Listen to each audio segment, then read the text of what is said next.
You're here, founder of Freedom Embodied Academy. And oh my gosh, this topic today, I love this topic. This topic comes up all the time when I'm speaking with folks around how to have more freedom around the relationship with food, how to have a healthier relationship with food. I get this question a lot, or this comment a lot. I eat when I'm not hungry. I can't stop eating when I get full. What's wrong with me? The frustration, the shame, the embarrassment. And so if you find yourself in this place, if you find yourself feeling so frustrated with the fact that you're constantly thinking about food, you obsess about it all the time, and then once you start eating, you don't want to stop, and you find yourself eating when you're not even hungry, then stick around, because this video is so for you. And I first of all just want you to know that you're not alone.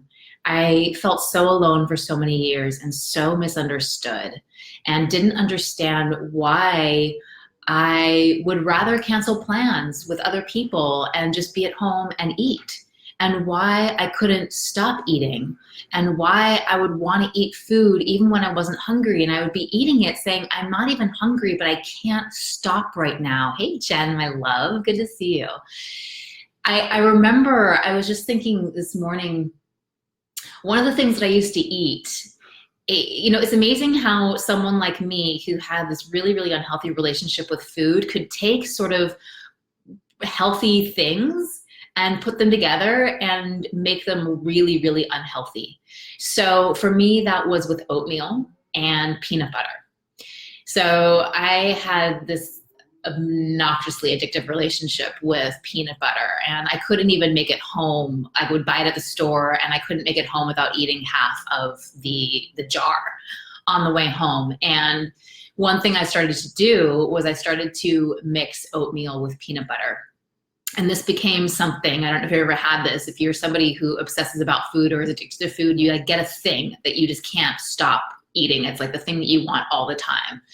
For me, it was this. And I would have, you can imagine how filling and bloating oatmeal is and how filling peanut butter is. And I could eat like 3 or 4 huge bowls of that after having dinner. Like, this is the kind of stuff, it just tasted good to me, and I couldn't stop. I didn't want to stop. And I would fantasize about peanut butter during the day, and I would think about it, and I'd be eating breakfast, and I would be, thinking about what am I going to have for lunch. And within an hour of eating breakfast, I was already making plans for what I was going to do later on that day. This was my life around food. And if you relate to any of this, if you relate to food insanity, just put food insanity in the comments, because there's a type of insanity that happens that other people don't experience. They just don't have this thing. And this is what I didn't realize, because I was constantly trying to fix my problem and get things under control. And I was using all of the strategies and all the approaches that I was hearing from other people. And my training was as a health and fitness expert. So I had all this general nutritional training and how to be healthy. And, so I was trying to follow all these other plans and rules and all these things. And what I didn't realize was that I was barking up the wrong tree, because all of those strategies were not addressing the problem that I had. I had something different going on, and I didn't know that. And when I finally met my first spiritual mentor, who helped me actually get free, she was like, well, of course you're having a problem, because you're trying to fix something that you don't fully understand. And you're doing that with an insufficient or incomplete solution. It's never going to work with what you're doing. Focusing on fixing your food, focusing on just willpower, on just having better discipline, on having moderation of everything, all the stuff that I thought that I needed, right?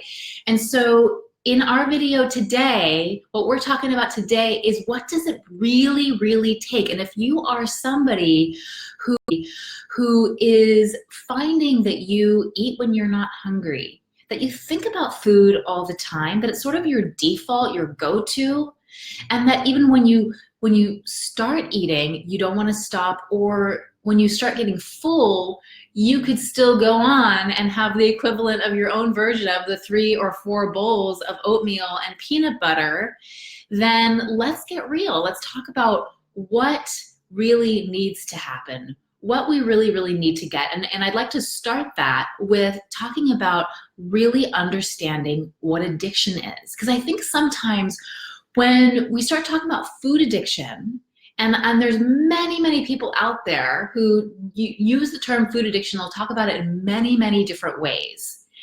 And it really becomes this obsession, even the explanations about food addiction become this obsession with the actual food, that you're addicted to the sugar and this is the chemical that's going on in your body and all this kind of stuff. We're not going to be talking about that right now.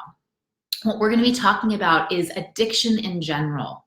Because what I've seen over the last decade of helping folks get free from all addictions, and what I saw on my own path of getting free from multiple addictions, was that addiction, any addiction, is anything that we do to distract or numb ourselves from an underlying discomfort or dis-ease that when we try to stop doing, we find that we can't.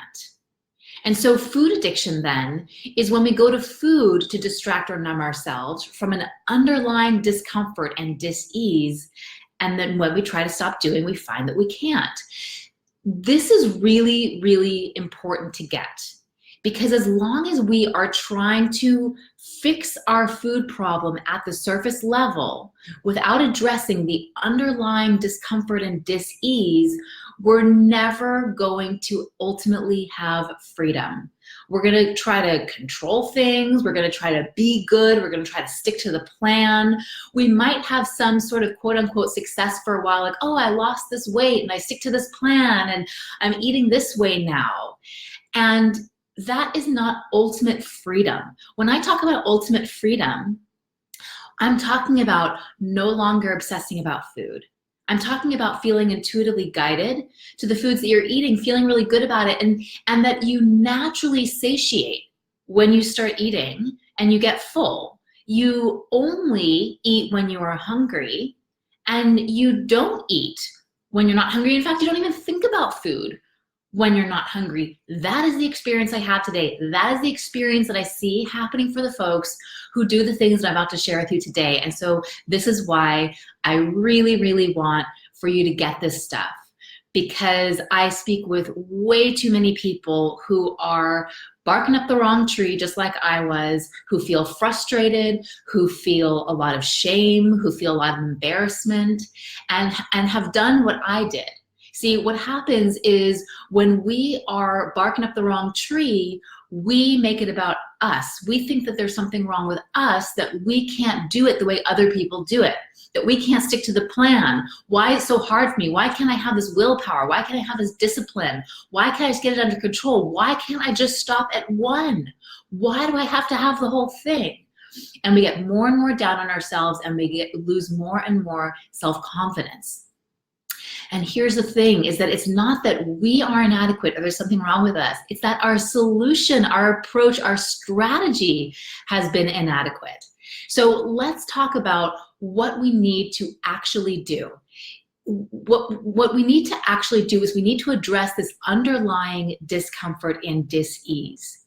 This underlying discomfort and dis-ease, because it follows that if you can address the underlying discomfort and dis-ease, and you can cultivate an internal sense of ease and comfort, then it makes the food problem go away. It makes all addiction go away, because when we go for addiction, we're essentially reaching for something external to create that external sense of ease and comfort. I feel discomfort and dis-ease inside of me. I'm gonna reach for a sense of ease and comfort that I found for a long time in oatmeal and peanut butter. What do you find it in? You know, it's like, this is what we do. And so when you cultivate that authentic experience of ease and comfort inside of yourself, it eliminates the need for you to go outside of yourself. You just no longer need that anymore. And so let's understand this internal discomfort and dis-ease one step deeper. The internal discomfort and dis-ease is actually something that we experience in our bodies, in our minds, and in our spirits. It's a body, mind, and spirit discomfort and dis-ease. And to cultivate an internal sense of ease and comfort, it means that we have to cultivate an internal sense of ease and comfort in body, mind, and spirit, which is not an overnight thing. In fact, this is what the entire Freedom Embodied Academy is all about. But what's so beautiful is that as you integrate these pieces, as this actually becomes your way of living and being, then you can have a life where you wake up in the morning. This morning I woke up and I just had this like warm, fuzzy feeling. I just felt good. And it wasn't like, oh, I just won the lottery, or oh, this big thing happened, or oh, I just felt good. It just was a good day. And I know we've all had sort of days like this kind of here or there, but what if that was your set point? I remember waking up in the morning and like my eyes would open and already I wasn't okay. And my feet hadn't even hit the floor. Already I was anxious, I was irritable, and I hadn't even gotten out of bed, you know? And so having that internal sense of ease and comfort is like your entire internal reality shifts. And because your entire internal reality shifts, your entire external reality shifts too. So what I want to do, obviously, you know, the Freedom Embodied Academy is a year-long deep dive. And so we don't have time in this context here today to go into all of what that embodies and what that entails.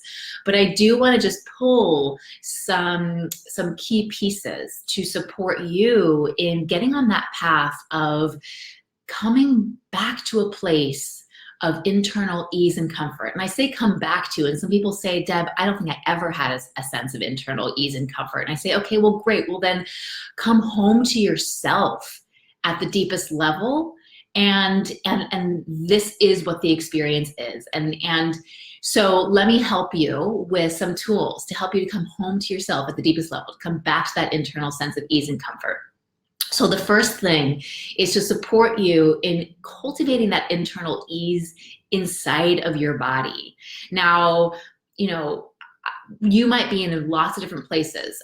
I used to have serious chronic pain. I was super up in my head, disconnected from my body. I couldn't stand my own skin sometimes. I felt so uncomfortable and disgusting in my own body. So I had a very, very combative relationship with my body. So wherever you are with your body right now, I've worked with women who, you know, I'll say, let's, you know, take a first step to actually get you into your body. And they're like, I can't be there. I can't be there. There's too much stuff. There's too much discomfort. There's too much pain. There's too much sadness. There's too much judgment. I just can't do it. So a great starting place to just get out of your head and start to connect in your body, which can start to cultivate a deeper sense of feeling calm, feeling connected to you, feeling okay inside of your own skin, and ultimately getting to a place where you feel comfortable in your own skin. This is a huge, huge part of cultivating ease and comfort, is feeling comfortable in your own skin, physically, energetically, spiritually, emotionally. And so 2 tools that I want to support you with today. The one is to feel your feet on the ground. Even better if you can get your bare feet on the actual earth.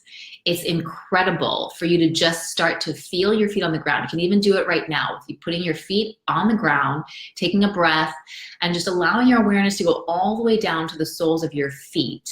And just feel the sensations of your feet in contact with the ground.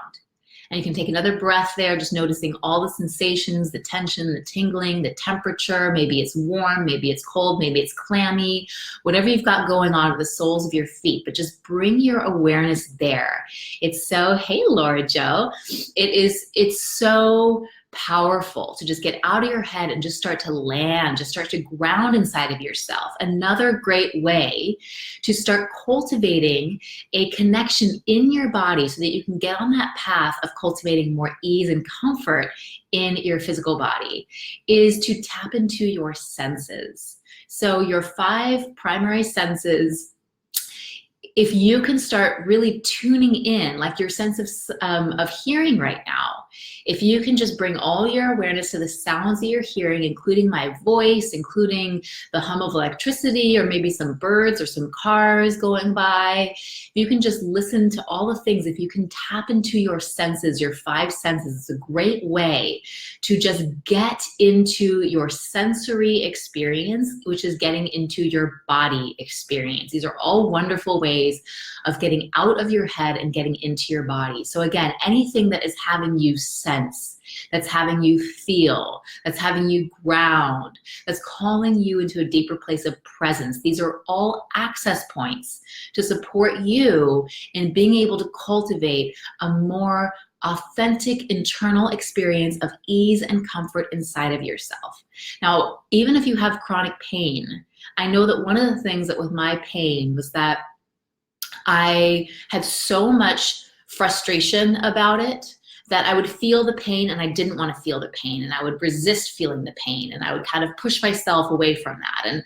And even if you have pain going on right now in your body, an invitation, if you're willing to explore it, is to actually bring your awareness deep, deep into it. Like, no longer try to run away from it or judge it or hate on it or get into the story about it. But actually just get into the pure sensation about it, just the pure sensation, because that's really what pain is. It's a sensation. We identify the word pain to it, and we identify that as bad or scary, and that's what can create a lot of the resistance and the discomfort around it. But if you just think about this as a sensation and you get curious about it, you can go deep, deep inside of it. Again, I know I'm kind of speaking into some stuff that you might be like, Deb, what are you talking about right now? But if you are interested in learning more about this, you can always send me a private message and say, I want to know more about that, that tracking pain thing. I've got some chronic pain. I'd be really, really happy to share with you more about that because it's a powerful way to have a new experience with that area and actually have a breakthrough. I've had many breakthroughs with chronic pain in my own body and coming to a place of deeper comfort and ease, even when the pain is still there, which is kind of sounds counterintuitive, but it's possible. So there's so much that I could say about becoming more comfortable in your own skin and cultivating that sense of ease and comfort internally on a physical level. If you want more tools and support around this, I actually have an instant embodiment reset guide. It's a free download. It's like a 2-page thing, really, really simple. And if you want to download that, just go to bepresent.today, bepresent.today. And you can have a look at those tips, and it kind of says like when you're feeling this or when this is going on, this is a great embodiment practice for you to come back into a deeper place of comfort inside of your skin. So use that. If it's supportive to you, great, wonderful.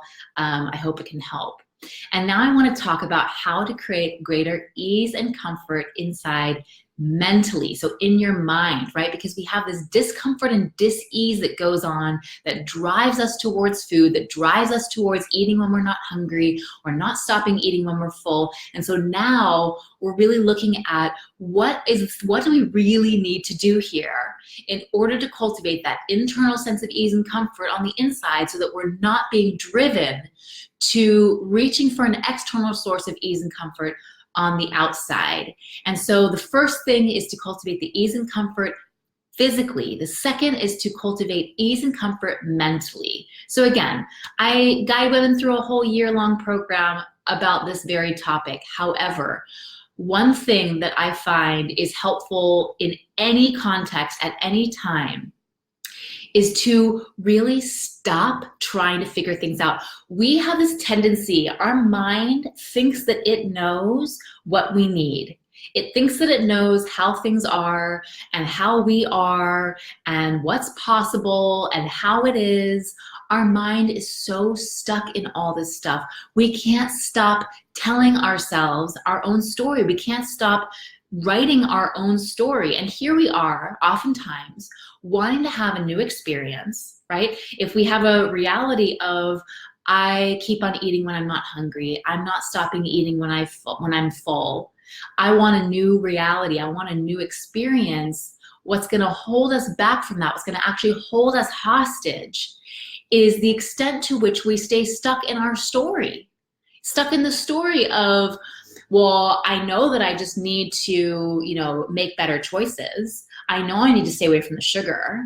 I know I need to just practice moderation. I know I need to not have carbs in the house. What are all the things that you know? What are all the things that you know that you tell yourself over and over again? Because I can promise you that anything that your mind is telling you is something that is blocking you from having real freedom. In my experience and what I've seen is that what we need to do is we need to set aside, lay aside all of our ideas, all of our beliefs, all of our judgments, all of our opinions, all of our story to open ourselves up for a new experience. We need to be open-minded. We need to be willing to get out of our way of seeing and doing things, because I promise you that our way of seeing and doing things is blocking us from having a new experience.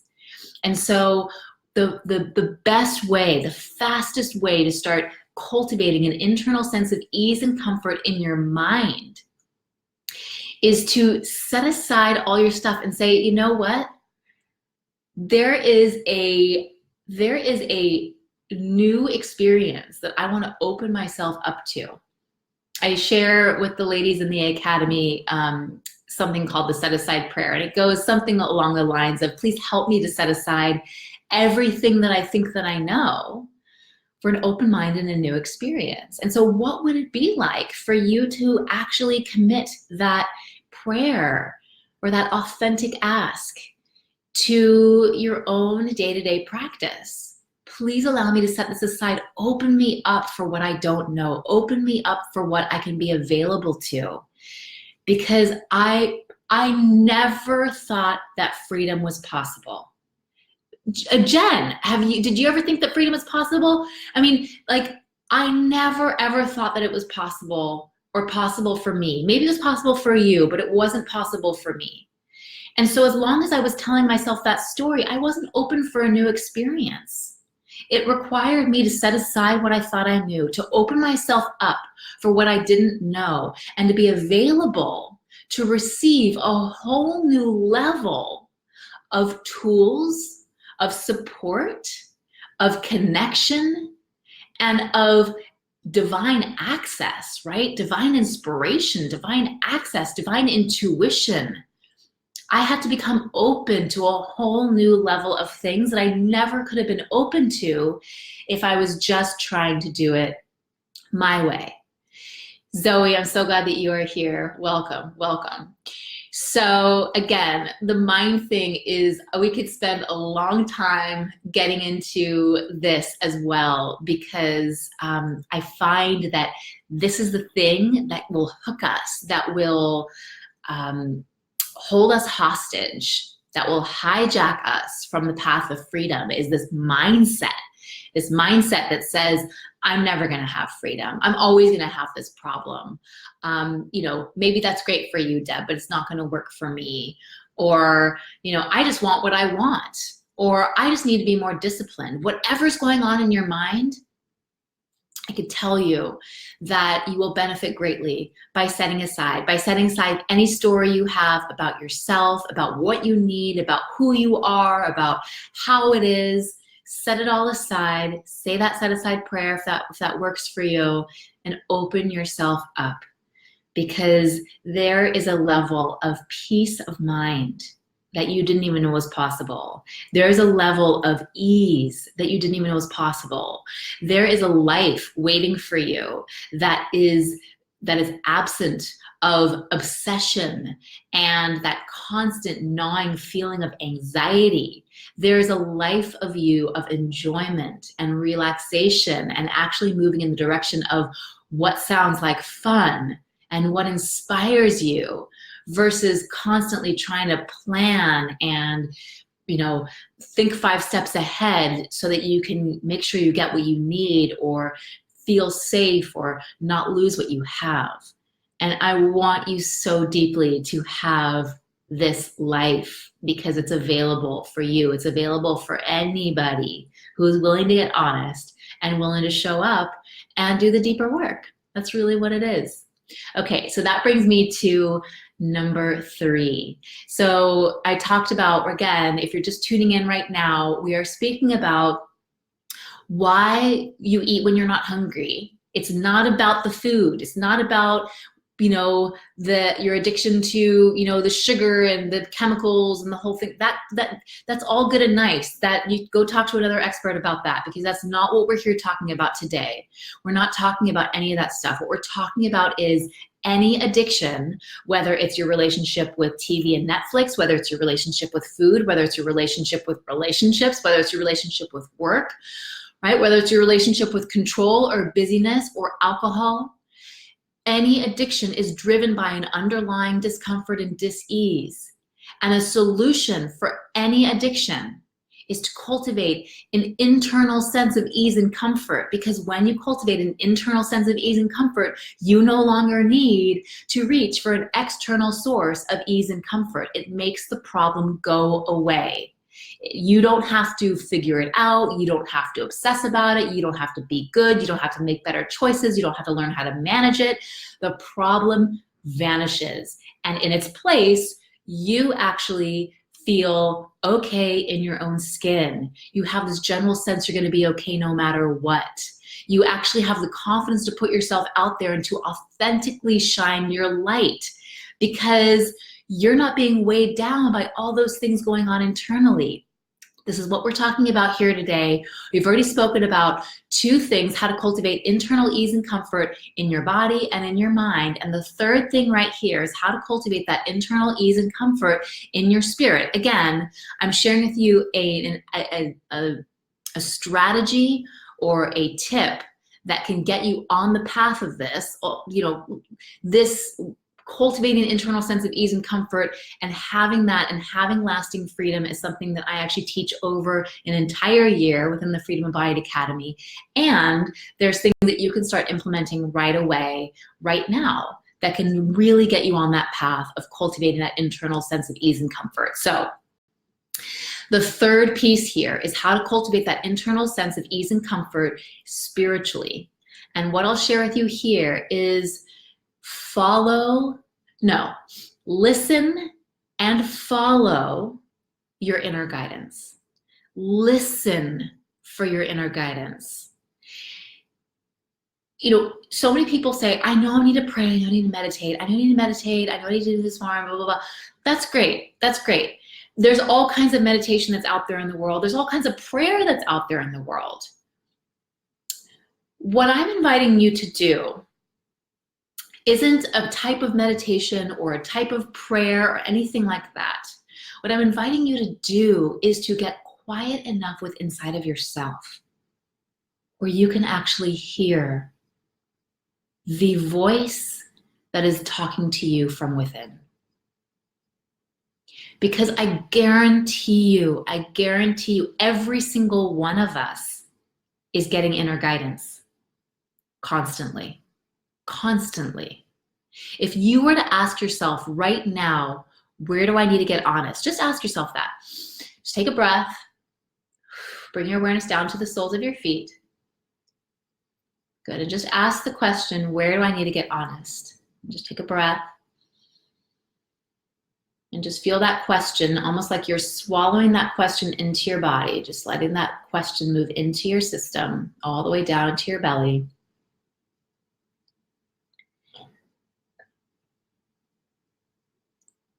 And if you give yourself a moment or two, or maybe something's already popped up for you, but if you do give yourself a moment, where do I need to get honest? You will have an internal voice that will speak to you. And chances are this internal voice has been speaking to you already, because this is what I find, is that we have an inner voice that's talking to us constantly. We have something that's like, you know that you're holding back here. You know that you need to go do that over there. You know that this relationship is over. You know that this job is a dead end. We have these inner voices that are talking to us all the time. And the thing that I see the most is that we don't follow through. We don't actually take the guidance, take the direction that's coming from within. And so just consider that for yourself. Consider, something that you just know at a gut level. And maybe it is, I need to put myself out there more. Maybe it is, this job is a dead end. Maybe it's, I really need to get honest and start asking, ask someone for some help around my relationship with food, around my food addiction. I have a food addiction. What is an area where you have some honesty coming up, and where, that honesty is giving you some guidance? And then consider, am I taking action? Am I following that guidance? Or do I not want to follow it? Do I not want to hear it? Am I, tuning it out? Am I numbing out? Am I ignoring it? Because I'm not ready to go there, because it's too scary, because I don't know what comes next, because I don't want to be judged, because I don't want to disappoint. I don't want to fail. I don't want to look stupid. Why aren't you following your inner guidance? This is such an important thing, and I share with you from the depths of my heart, if you can start listening for, because that in itself is a whole practice. I had a mentor who used to tell me, learn to listen and listen to learn. Learn to listen and listen to learn. It's an entire art. We can spend a whole lifetime learning how to truly, truly listen. And there's different parts of us that are talking. There's our gut that's talking to us. There's our intuition that's talking to us. There's divine inspiration that's talking to us. And so learning to listen is an art. It's an absolute art. It's a practice. And then actually following the guidance. That is an entire body of work that we actually dive deeper into in the Academy, because there's so much stuff that we have that gets in the way of us truly, truly being willing to, being available to follow that guidance. That oftentimes what's needed first is to get free from some of the deeper stuff that's blocking us internally. Hey, Julie, so good to see you. You're back in town. Getting free from that stuff that's blocking us internally, because when we have stuff that's blocking us internally, it blocks our access to our inner guidance. It blocks us from hearing that inner voice. And it certainly blocks us from taking any action on what we might hear. And so this is where I find a lot of people are, is that they have tremendous spiritual beliefs. Well, not everybody, right? I speak with many people who are like, hey, I'm like me and spirituality or source or God or, whatever that, like I got some beef with all of that. That's totally fine. I meet people in that conversation too. And I meet many people who say, I have spiritual beliefs. And I say, it's not about the beliefs. It's about the access. Are you blocked from access? And what I find is that most of us are. And so to support you here today with starting to cultivate that internal sense of ease and comfort spiritually, it would be to get quiet, to listen for that voice within. And again, a simple question you can ask yourself is, where do I need to get honest?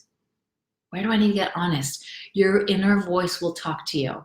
And you can journal, you can just sit there and listen, but really let that come to you. And then take action on what you hear. Take a tiny action step in the direction of the guidance that you hear. This is a powerful way for you to start getting in sync, getting in congruence, getting in alignment spiritually. And this will put you on the path of that internal sense of ease and comfort.